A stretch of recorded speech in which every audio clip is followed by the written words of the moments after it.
The word for today: depend more on God. The secret of being able to do what you need to do is in realizing that you cannot do it alone. You can only do it through God's empowering grace. God said to Paul, "My grace is sufficient for you," 2 Corinthians 12 verse 9. And the word grace includes all of God you will ever need for whatever you face in life. What a promise. Sometimes we think we have to do it all, so we are defeated before we even begin. We're God's fellow workers, 1 Corinthians 3 verse 9.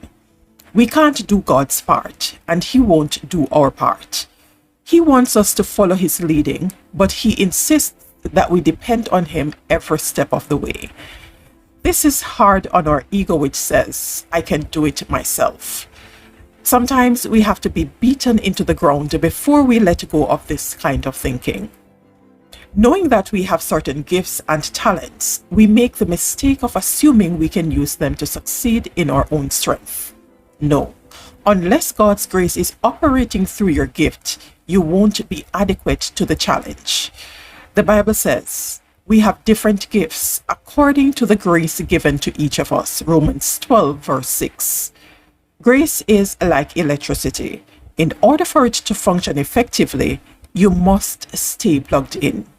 Jesus said, "No branch can bear fruit by itself. It must remain in the vine. Neither can you bear fruit unless you remain in me. Apart from me, you can do nothing." John 15, 4-5. So, depend more on God. That is the word for today.